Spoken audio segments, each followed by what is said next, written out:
Hello everyone, this is Chaff Commander Comfy back with my final episode in the 0 AD Empire's Ascendant overview and tutorial series.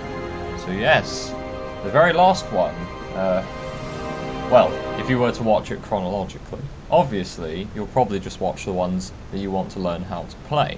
But for those of you that have stuck with it to the very end, we will be doing the last team in the list, the Spartans. I can imagine there's probably quite a lot of people who want to see this because I did play against a lot of Spartan players, at least in the previous alpha. So, here we go. So let's just build our very first buildings, just to make sure we can age up, as always. Let's get our warriors here. Build a storehouse and corral. We'll also have to build barracks. That should be enough. And we'll grab some more Periodical Hoplites. Because we will need some to show off. Ooh, yeah. Well, maybe not. We won't need them to show off. We will need them to build things. Right. So. The Spartans will start the civilization bonuses, as always. The first Spartan civilization bonus is off this moss, which the effect is that they can make use of the phalanx formation without researching any technologies. Now, in the current version of the game, any nation that has access to phalanx can do so not using or not having to research technology, but in later alphas I imagine this will take effect. So right now, not currently implemented, but Sparta does gain access to the phalanx, just like the other Greek city-states and other nations that have access to hoplites. The second ability of the Spartans is Laws of Lycurgus.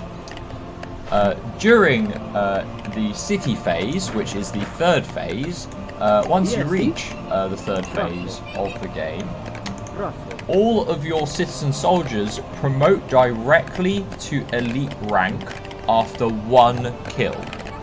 So you see your unit experience down here. They are currently basic rank. Once we were at civilization level 3, our citizen hoplites would go immediately to elite, so they would get 2 ranks after gaining only 1 kill. So it's a pretty powerful ability. However, these Spartans have minus 10% population cap. So in this 250 pop cap game, you can see Sparta only gets 225, which means the Spartans have to be particularly efficient with how they use their units. Otherwise, they will find themselves capping out their population and simply being outnumbered. The Spartans' third civilization ability, which is more or less available to the majority of the Greeks, is the ability to build the Theatron, which I've discussed during my Athenians overview and my Macedonians overview. So I will quickly just show it off. It increases your territory influence, which is your blue border, by 20% per Theatron you own. So you can only build 1. Yeah, that's the Theatron, and we've gone over it 3 times now. So for those of you that are just watching the Spartan video, well, I do a more wholesome description of the Theatron when I do my Athenians overview, which is the first one in the series. So if you're interested in that, then go take a look. Right, going on, we have the team bonus for Sparta. The Peloponnesian League. Allied team members can train Spartiates. Now, Spartiates are Sparta's or one of Sparta's champion units. I can't remember if they're Sparta's only champion unit, but I don't think they are. But you allow your allies to train Spartiates. Now, Spartiates are the strongest infantry in the game by default. They just are the strongest infantry in the game. So, it's a pretty good ability. Yeah. Will not lie, it's pretty solid, being able to let your allies train the best units in the game. So yeah, that's the team bonus for Sparta. The two unique technologies for Sparta are Spartan female citizens cannot be captured and will doggedly fight back against any attackers. They are also capable of constructing defense towers and palisades, as you can see here. So this is not a technology they have to research. This is simply something they start with. And compared to other women, you can see the Spartan women have 3 close quarter attack damage, which is not very much. But they also have more hit points. Most women only have 25, whereas the Spartans have 35, which also means the loom ability has more of an effect for them. So yeah, Spartan women, don't mess with them. If you are going to raid Sparta, keep in mind their women will kick your ass, compared to the women from the other civilizations. I think, I can't remember for sure, but I think the Celtic women can also fight. I could be wrong there, but I think Celtic women can fight as well, though they're not as good as it, or good at fighting. The second unique technology for the Spartans is Titian Paeans. I think that's how you say it. Paeans? Whatever. The effect is units move faster in formation. So when we put our units into a phalanx, for example, or I'll put it back down to normal speed because otherwise you won't be able to see it. So our units will move faster in formation. Now again, if I can't find this upgrade in a building, then you'll have to assume that it's not currently implemented yet. But I will build all the buildings just so I can take a look and see if I can't find it. Oh, it's not in any of those. Oops, sorry, that was my taskbar. Yeah, I'm trying a few new different resolution settings to see if I can fix the cursor problem. If it doesn't fix, then I'm not quite sure what's going on, to be honest. My resolution is set to the same as the game's, so... And I have fixed all the graphical errors. I have looked at... or, not errors, but the quality. If you look at my original videos in this series, they weren't quite so good as they are now. But that has been solved.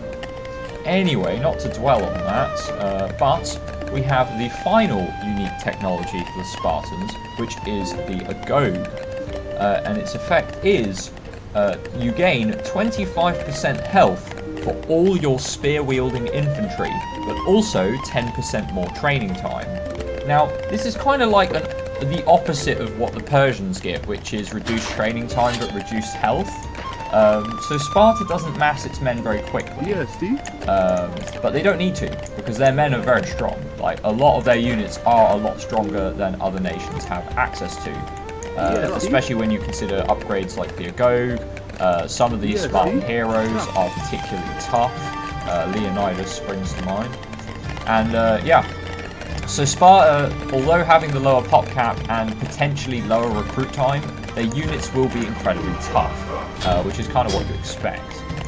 Right, so I will quickly now, maybe not quickly, but let's go over the unit roster. So from the town centre, Sparta has access to the Spartan women, which can fight, and also build towers and palisades, which is a pretty damn handy ability in the early game. It certainly helps you get your defence rolling if you need it. The Perioikoi Hoplite, which are your citizen spear infantry. The Helot Skirmisher, which are your citizen javeliniers. And your Perioikoi Cavalrymen. Yeah, sorry. Sort of slurring my words there. And they are a ranged javelin cavalry, citizen cavalry. From the barracks, we then gain access to, in Phase 2, the Greek Allied Cavalry, which are your close... I think this is in Phase 2 you get these. might be a phase 1. Again, if I get the phases wrong in where you unlock units, then shame on me. But I do need to get to phase 3 so I can actually overview the whole civilization. So some of the unlock patterns might be a bit skew-with, but I hope you'll forgive me for that.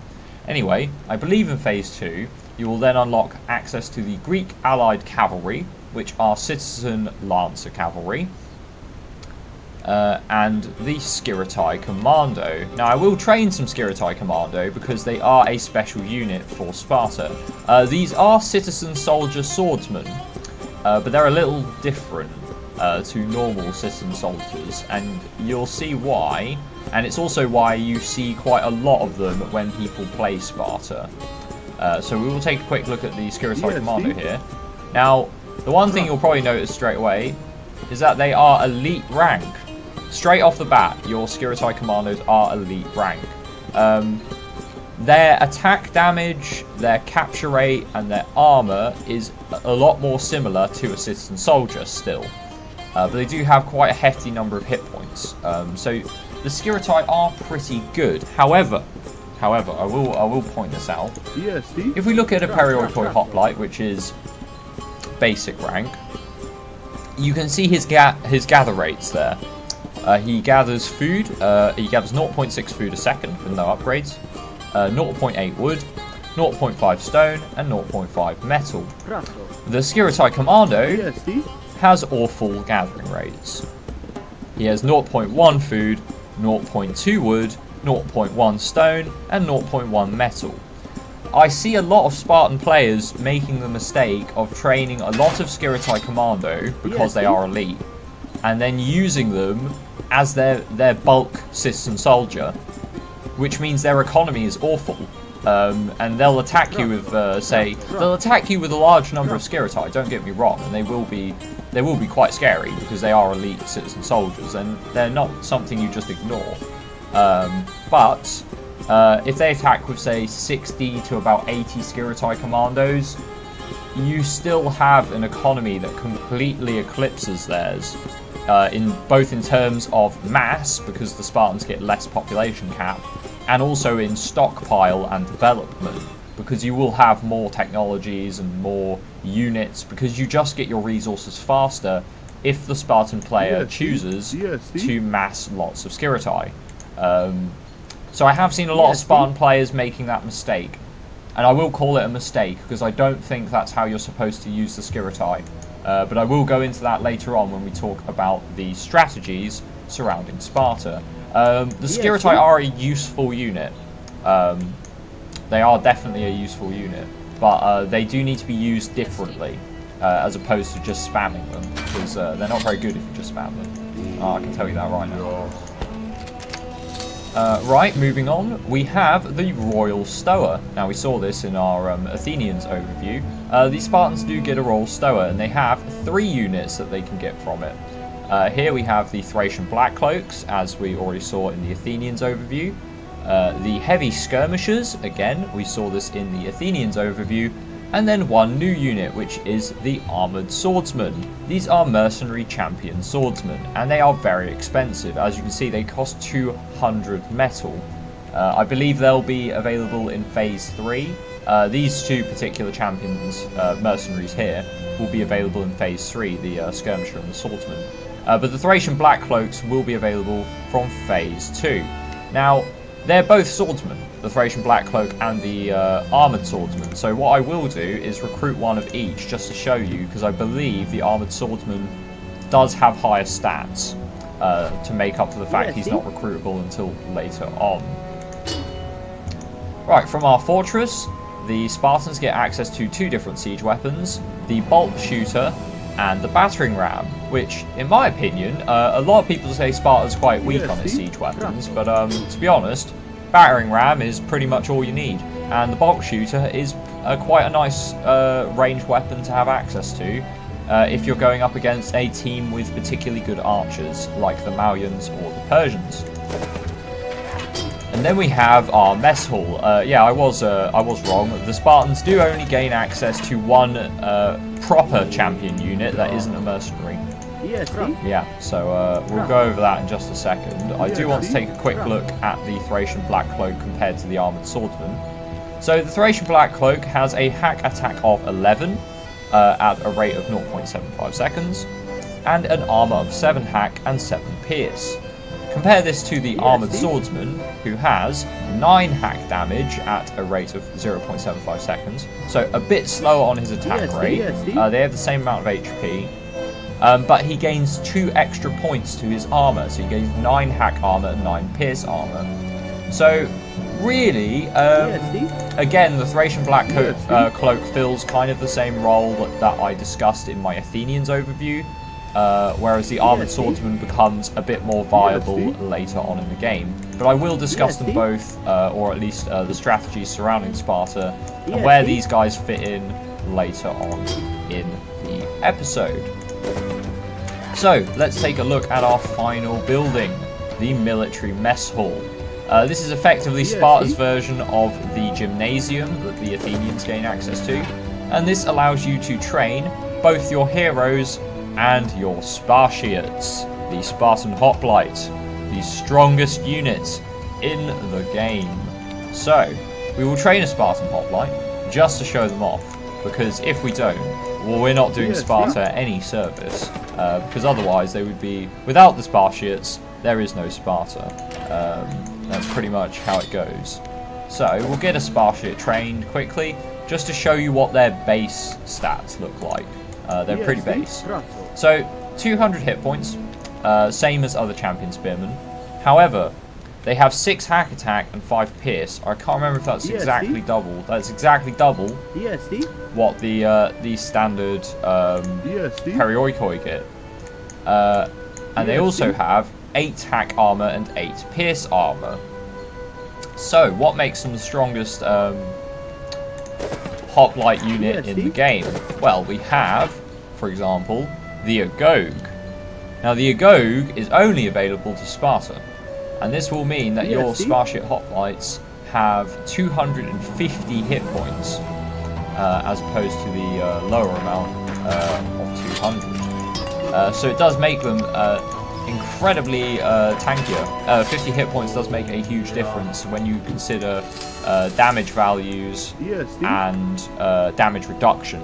So currently they're sitting at 57% damage reduction, and with the armor upgrades at the blacksmith, they should go up to about 65% damage reduction, so about 2/3 of all damage is just ignored, and that means their 250 hit points really does last quite a long time, especially if you get these guys into a phalanx. Then they are pretty damn scary. So, how do you make the Spartiates even better? Well, of course the answer is your heroes. So let's take a look at the heroes. The first one is Leonidas the First. Yep, we've got the man himself from 300 is right here. He gives the bonus Last Stand. He is a spear infantry hero, and he gives 25% attack and 1 capture rate for spear soldiers within 30 meters of him. So your Spartiates. 25% attack, which is deliberately 5% higher than any other hero we have seen in regards to attack boosting champions or unit types. So yes, with Leonidas, your Spartiates will be the strongest champion spearmen in the game, for sure. Just have a lovely sip of tea, right? Our second hero is Brasidas, who has the ability Helot Reforms, which gives, he's a sword champion, hero, shouldn't get those mixed up, alright, and his ability gives a 25% bonus to attack and 1 armor for all your javelin infantry. So this doesn't just include the Helot Skirmishes, which is quite misleading since his ability is called Helot Reforms. This will also affect, as far as I'm aware, your heavy skirmishes as well. which can make Brasidas pretty powerful if you decide to use a lot of heavy skirmishers, or even a lot of helots, because the 25% attack, again, it is higher than other heroes offer, but it is for a particular unit type. And the 1 armor, particularly on your ranged units, is going to make quite a large difference because they naturally have very low armor values. Finally, our 3rd hero is Aegis III. Aegis III, I believe, has a special recruitment option attached to him. So I will train him. As you can see, he has no actual ability. Generally, heroes that don't have an ability associated with them will actually have a recruitment option where they can train units as they're on the battlefield. So I will quickly recruit Aegis, just to show you. It's also quite possible he is just a really good fighter. He does have 2,000 hit points. So yeah, that could also be the case. Yeah, he has no recruitment ability. But he does have 2,000 HP. Yeah, I think it's simply because Aegis III is just a really good fighter. I will have to assume so, because I wonder if the goad affects him. I will quickly research the Agog, just so I can see whether that boosts Aegis. But yeah, Aegis has no ability and no ability to recruit units. He is pretty, I mean, compared to other heroes, his stats are insane. He has 2,000 hit points, 12 hack damage, 10 pierce damage, and attack rate of 0.9 seconds. Because he's a spearman, he does 3 times damage to cavalry. He has a capture attack of 15, an armor of 12, and an armor of 12 hack and 12 pierce. And since we got the Agog, he has gone up to 2,500 hit points, which is actually, I think it's more than a defense. Yeah, it's more than double of a defense tower. Yeah, he is stronger than a barracks or a temple. So yeah, Aegis III. There you go. He is probably, I mean, he is going to be the strongest hero in the game in terms of raw stats. I don't know when I would use Aegis. I might use him in a 1v1 game as like a raiding unit. So like you just use Aegis, you don't even need to send any units with him, and he can raid pretty efficiently just by himself. Or maybe with a small group of Skirmishes or something like that. Yeah. Oh, sorry, I'll just get rid of that for you. Yeah, that's one of the problems with my new resolution setting, but never mind. Well, I'll see if it fixes the cursor issue that people were having, and if it does, then hopefully I will stay with this. But if it doesn't, then I will just go back to my old settings. Very sorry about that. I don't know if it's a 0 AD thing or if it's a an OBS thing. But never mind, it's only a small bug. I'm sure some of you have already realised it. It's not too egregious, I hope. Anyway, before I go on to that again too much, that was the Spartan roster. So let's just take a quick look at some of their unique buildings. So of course, we have, most of the unique buildings are pretty self-explanatory. We have the military mess hall, which is the place where you train your Spartan heroes and Spartan Hoplites. You can build as many as you like. There's no cap to them, but they don't provide a population cap either. So they are simply a barracks for your champions. That is literally their purpose. And it does cost metal to build as well, so it's quite expensive. But it's obviously worth it since Spartans are so good. And it also has, even if you decide not to use the Spartans, the Agog research upgrade and also your heroes you will want access to. So yeah. But if you're playing Sparta, why wouldn't you want the Spartiates? So yeah, you will be building some military mess halls for sure. The Theatron, which I discussed in the Macedonian and the Athenian overview. Pretty nice building, pretty nice. Increasing your territory by 20% is pretty cool. It can allow you to push your opponent's borders back or put more resources inside your own borders. So it's a nice building. It is pretty pricey, and you'll generally see Athenian players build the Theatron more regularly than the Spartans, simply because Spartan players like to get their more expensive units out instead of spending 500 metal and 500 stone building a theatre. It's very Spartan of them. And the final building is the Royal Stoah. Now this is a unique building. You can only have 2 of them. Ooh. Yeah, you can only have 2 of them. They have a garrison limit of 10 and a population cap of 10. And this is the building where you will train your mercenaries. And the mercenaries really just give you a little bit more diversity. Well, with the Spartans, diversity is not really your thing. But I'll go into that. Well, might as well go into it now. Those are unique buildings. Those are the civilization bonuses, team bonuses, and unique technologies, as well as Sparta's roster. So, what does this mean for fabled Sparta?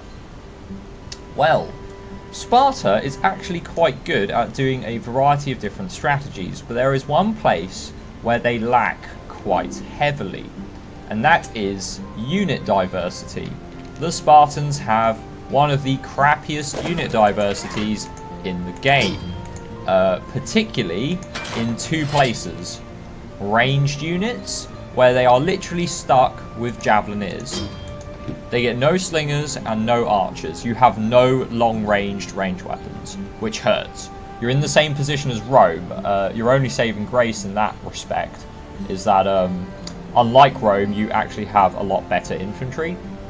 Not to say Rome's infantry are bad, of course. I have beaten Spartan players with Rome, but it's more a case of your infantry are a lot more... They are superior in many respects, at least when concerning the Spartiates. So, yeah. Other than that, Sparta also lacks on cavalry. You get no champion hero cavalry, you get no champion cavalry, you don't get any mercenary cavalry. You are quite literally stuck with lancers, which come a bit later on, and your javelinier cavalrymen.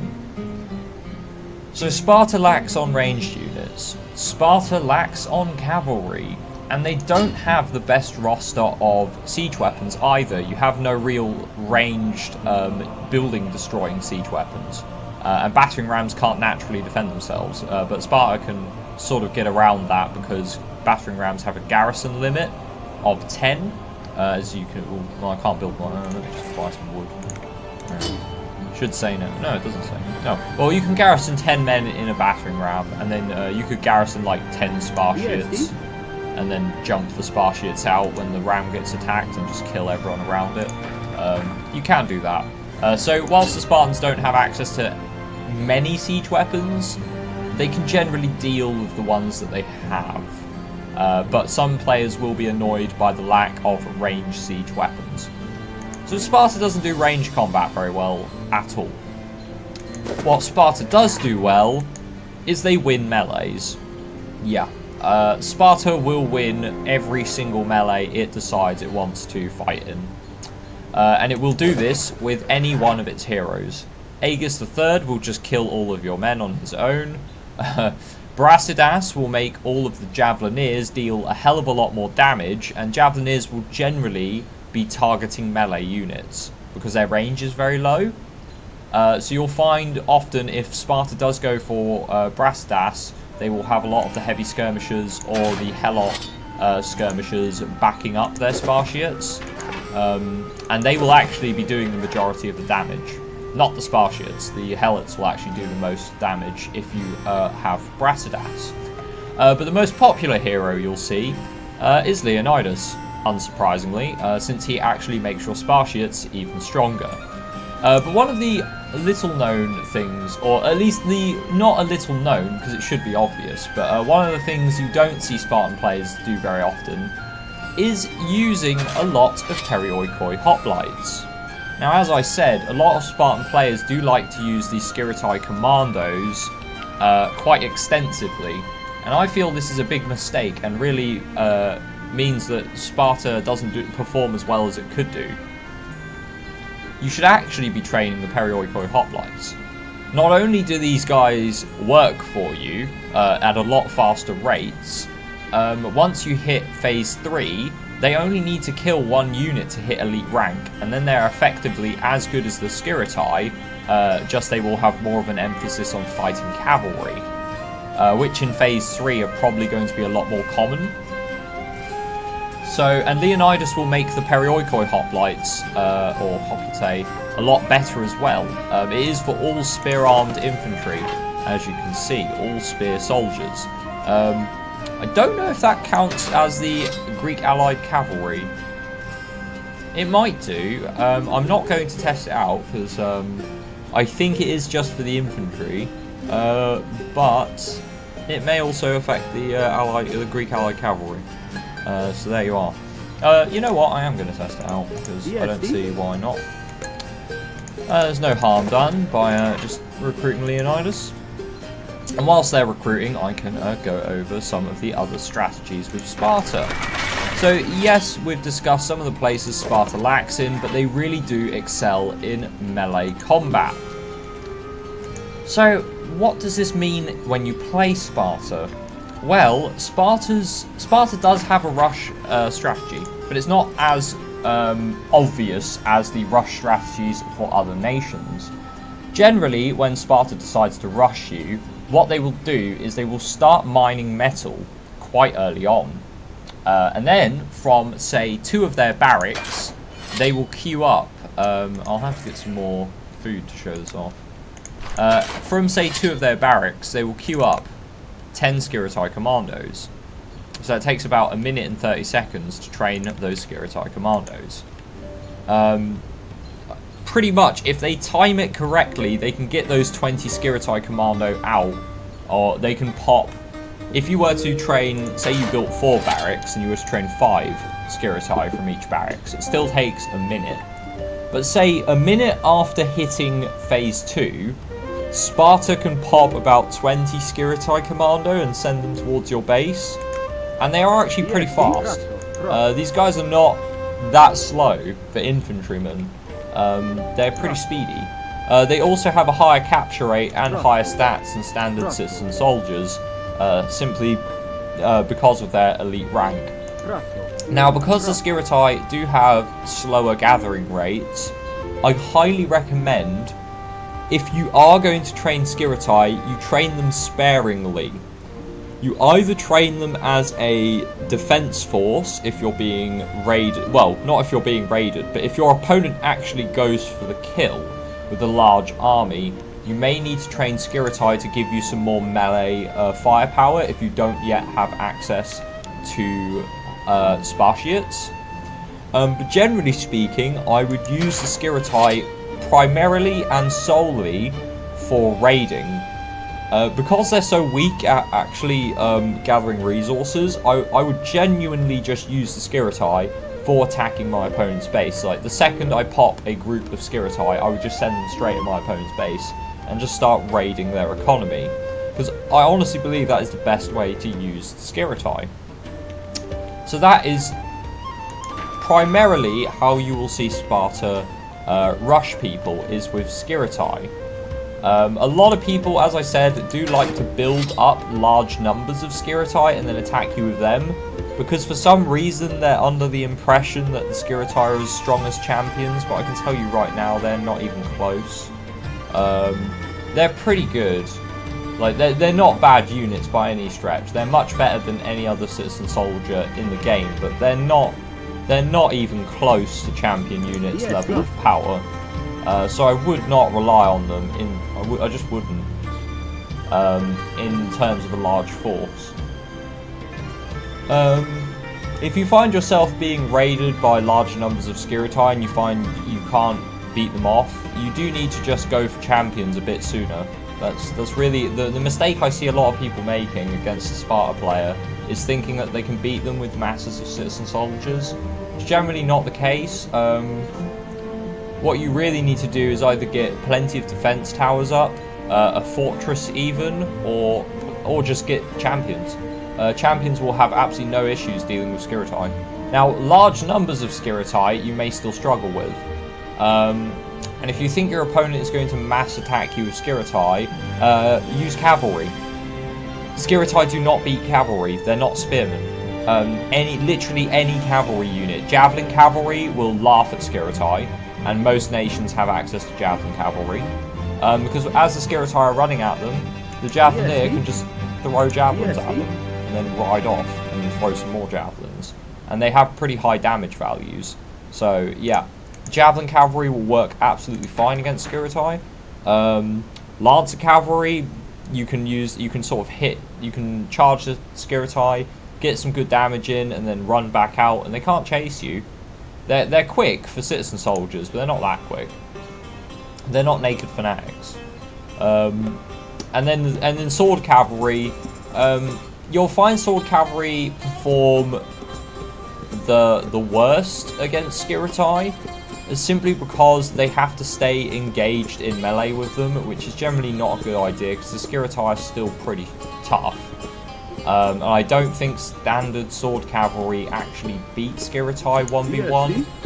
I would have to do some more testing, but I think Skiritai win in a 1v1 between a Sword Cavalryman and Skiritai. And generally what you'll find with people that spam Skiritai is that they will get both of the infantry damage upgrades and both of the infantry armor upgrades before they attack you. So you will get attacked by about 80 fully upgraded Skiritai, which puts their attack value at about 10, I think, and their armor at 9, which is quite high. Don't get me wrong, they are pretty tough units when they're fully upgraded, but you shouldn't despair, because if your opponent is going to spend that much metal on Skiritai, as Sparta, if you can defeat the Skiritai, they just have to tap out. And if they don't tap out, it's because they're being stubborn. Because, again, Skiritai are one of the most expensive citizen soldier units in the game. They cost 40 wood and 40 food, which is already quite expensive, on top of 30 metal. So if they're going to train, say, 10 Skiritai, that's 300 metal. And if they're going to train 50 Skiritai, that's over 1,500 metal. And you might be thinking to yourself, yeah, but you get 5,000 metal in a mine. It does take you quite a long time to mine all 5,000 of that metal. And, oh, one of my soldiers has run off to get killed. Okay, whatever.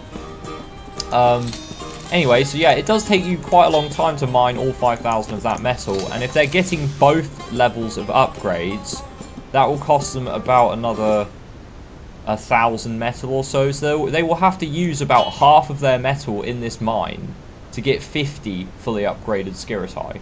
If they use the entire mine, they may get about 100 Skiritai commandos, and honestly, that's not very effective. If I had 100 archers and 100 chaffy citizen spearmen, I would beat the Skiritai, simply because you could just kite them to death. They're honestly not that bad, especially when they get mobbed up. They also don't have access to phalanx because they're not phalanx units. So, not to... I'm probably giving quite a lot of negative vibes in regards to the Skiritai, but it's only because in Alpha 21 I saw so many people use them incorrectly. These are a raiding unit. This is Sparta's premier raiding unit. If you want to raid people, you use Skiritai. You don't build an army out of them. That's not what they're for. And I hope people stop doing that, because you're playing Sparta really inefficiently by using Skiritai. You may have won some games doing it, but to be honest, those players probably weren't that great if you were beating them with Skiritai commando rushes. I hope I don't get too much hate in the community for saying that, but I honestly do believe that the Skiritai commando rush is not the... Skiritai commando raiding is strong, but just spamming Skiritai commandos and then just going en masse with as many fully upgraded ones as you can is not that great, really. Okay, let's not hang around talking about Skiritai commandos for the next 30 minutes though. Let's talk about some of the other strategies to do with Sparta. Generally speaking, based on your heroes, you have a few options. You've got Leonidas, where you're going to be playing the melee game, or Brasidas, where you'll still be playing the melee game, you're just relying on your helots to do all the damage instead of your Spartiates or your Perioikoi. Aegis III is a strange hero. I would probably use him to raid. So I might try and go for an early phase 3, pop some Skirmishes with Aegis, and then go ruin my opponent's economy with them. But that's really the only way. And then even after doing that, I would let Aegis die on the attack, and then just train a different hero, and then just go into and then try a different strategy. So I might use Aegis as like a timed push kind of, or a timed raid kind of hero. So if you got your timing correct, he could be pretty powerful when he hit the field with a bunch of Skirmishes. But I wouldn't base a strategy around one particular hero being quite strong. Also, to note, whilst I was going over the fact that you either go spear heavy for melee or ranged heavy with Brasidas, Leonidas does actually boost the attack of the Greek allied cavalry, which is interesting. He can't like keep up with them, being an infantryman, so the cavalry will outrun him, but it does mean that if you use the Greek allied cavalry to flank your opponent, and then engage in the main melee but from behind, they will have their damage increased. So yeah, you can use Greek allied cavalry with the Spartans, but again, the Spartans, you will lose the cavalry game and you will lose the range game. Really, the only way to play Sparta and to play them effectively is to literally go all in on the melee. You generally have to play quite defensively. Your mercenaries are very high metal cost, so generally you want to focus on getting as many Spartiates as possible. Sparta's power is in how many of these guys they can put on the field. If you can fill your non-economic pop cap, so if you've got a pop cap of 225, we'll assume you have, say, 30 farmers, or if you're being efficient, 10 or 15 cavalrymen on livestock, something like that. And then say 30 or 40 woodcutters and maybe 20 miners in both respects. That's roughly about 100 population. So if you're being super efficient and you manage to get 125 Spartan Hoplites, your opponent should just roll over and die, because yeah, 125 Spartan Hoplites is insane. But even then, if you get, they're not more expensive. That's something you need to remember. They aren't more expensive than other players' champion units. Other civilizations have to pay the same amount of resources to get champion spearmen. The Spartans just get better ones. And the Spartan Hoplites are so strong, in fact, they will generally beat champion swordsmen in a 1v1.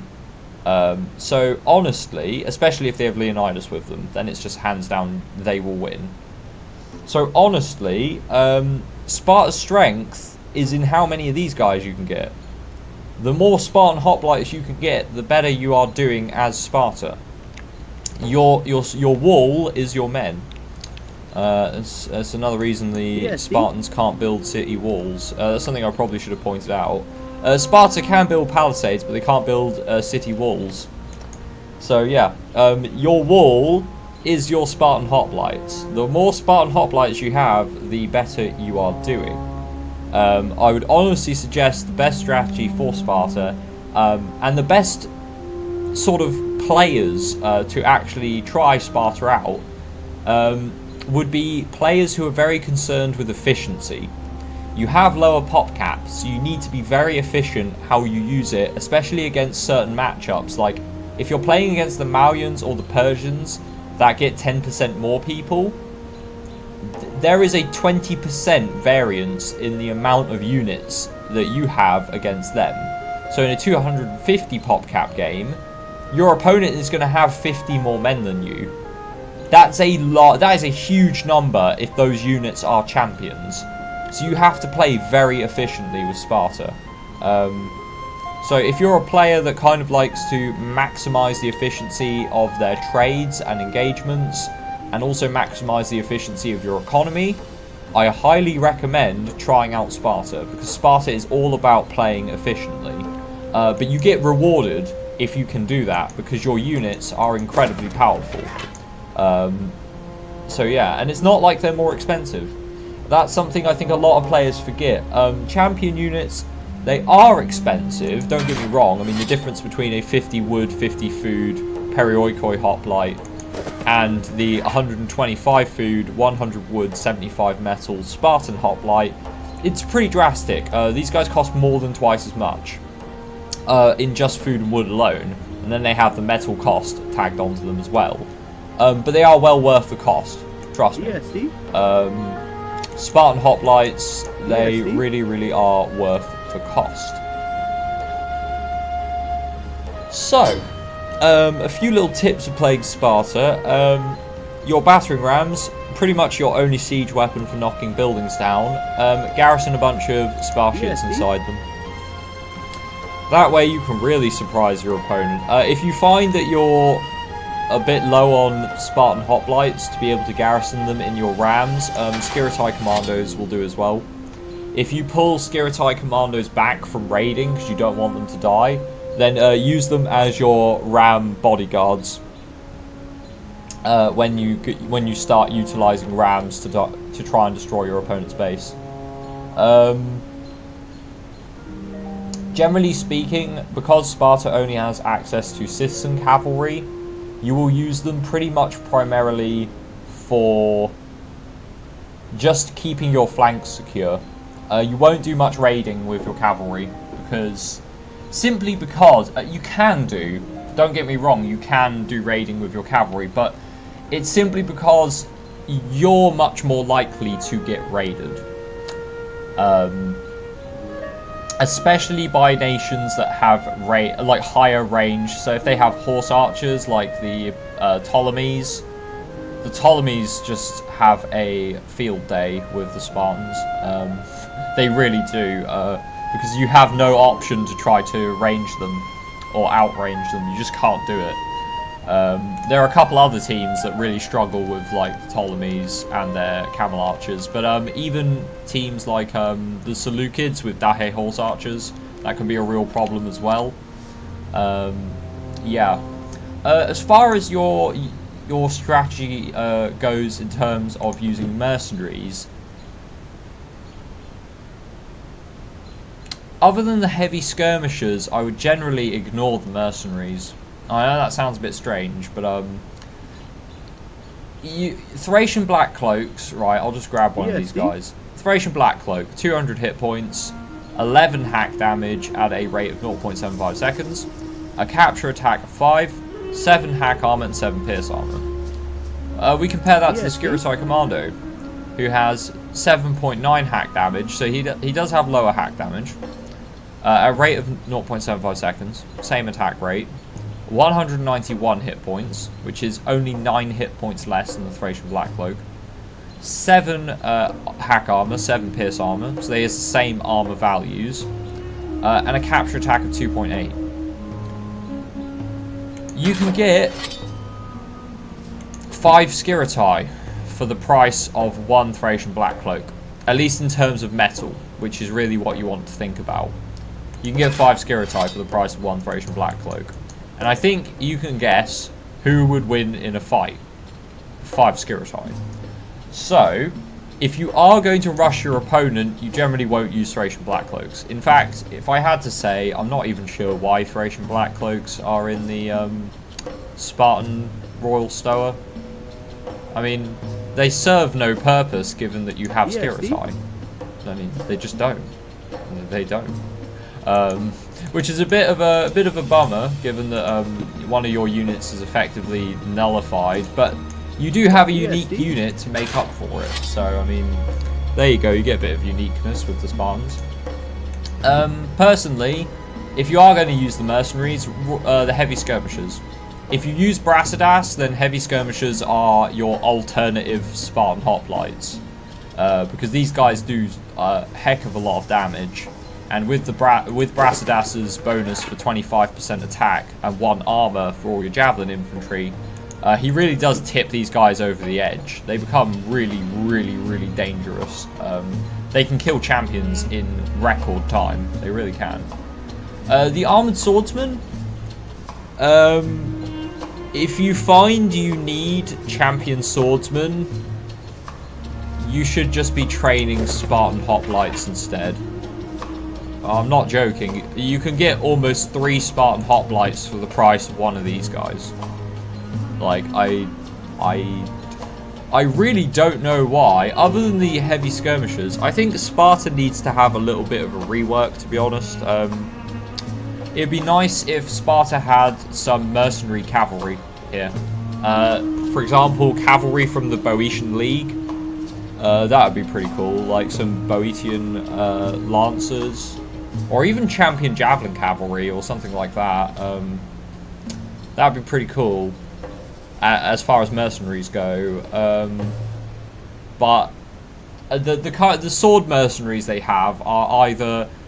In Phase 2, when you get the Black Cloaks, they're replaceable by the Skirmishes. And when you're in Phase 3, you can just get Spartan Hoplites. So the Armoured Swordsmen aren't that relevant either. It's... Yeah, I mean, the Heavy Skirmishers are good. So you probably should still build your 2 Stoas. It's just the only thing that they will be training is the Heavy Skirmishers. In my opinion, when you play a standard game of Sparta, you should focus on the Heavy Skirmishers. Just to give your front line a bit more firepower. As a complete overview, I would say Sparta is probably one of the most played teams that is played wrong. Sorry guys, this is just my opinion though. You might find that your experience is that your strategies with Sparta are working absolutely fine, so I must be talking a load of rubbish. Fair enough, but I honestly believe Sparta is one of the most played teams that is actually played incorrectly. Sparta should really focus on very light raiding, pretty much at all times. You should constantly be raiding your opponent, but with only small numbers of units, being a nuisance with these Skirmishes commandos. But you should be sinking the majority of your resources into amassing as many Spartan Hoplites as you can, because you honestly cannot win the cavalry or the range game, which generally means that I would pick Leonidas most of the time. Now, if I was up against a opponent that had, for example, powerful champion swordsmen like the Iberians or the Mauians, I would probably choose to go with Brasidas. And the reason for that is, with a team like the Iberians or the Mauians that have strong swordsmen, they will do more than enough damage to your hoplites, unless you support your Spartan hoplites with the heavy skirmishers. If you do that, then you should be able to beat Mauian swordsmen or Iberian swordsmen without too many issues. So it is about knowing your matchup. If you're against a sword heavy team, like the Romans as well, I generally would go for heavy skirmishers and Brasidas. But if you're up against teams that have champion cavalry or are just the other Greek city-states, probably just go with Leonidas and the Spartan Hoplites. If I wanted to get really complex, I would say the best strategy for a Spartan player would be a timed push with Aegis III and Skirmishes commandos, and then you leave them in the fight for as long as you possibly can. Like, those guys will all die. They won't win, but they will do as much damage as they possibly can do. And once Aegis dies, you replace him with either Brasidas or Leonidas, depending on who your opponent is and what they've been massing thus far. I would also recommend going quite quickly into Livestock. Because Sparta does have that lower population cap, you will need to be more efficient with it. So unlike other teams where going into Livestock is only really a concern in the very, very late game, where the battles come down to who has the most champions, with Sparta, just to stay in the game in terms of population efficiency, units on the battlefield compared to units at home, you really need to be utilising the livestock fairly early on in the game. And the numbers of livestock, like cavalry to corrals you need, does definitely depend on the population cap settings of the game. But generally, I would say as a rule of thumb, you want half the number of farmers that you had as livestock gatherers. And you generally need 1 cavalry for every 1 corral that you build, which does mean that it's pretty expensive in terms of wood to get started up, but it is well worth it because you save yourself in the long run a lot of population cap. Right, I think that's it. I think that is the final episode of my overview for 0 AD. That is every civilization covered. I hope you guys have enjoyed all these videos, whichever ones you choose to watch, because yeah, I think one of the things I found when I was learning 0 AD was that I found plenty of videos commentating on multiplayer games, and I had to pick up sort of how to play the game from those. And I really hope for those of you that are coming into 0 AD, by having this sort of tutorial and overview series, talking about some of the strategies you can expect to see with different teams and some of the ones you might want to try out, as well as their playstyles, you will be able to get into 0 AD with a lot less effort and digging around than I did. Just watch one 40-minute or hour-long video and you should be able to get a pretty solid grasp of that team. Or at least I hope you can. I hope these videos can do that for you. Anyway, I'm trying to think what I will be... I mean, the next sort of videos you will see up will actually be me commentating multiplayer games.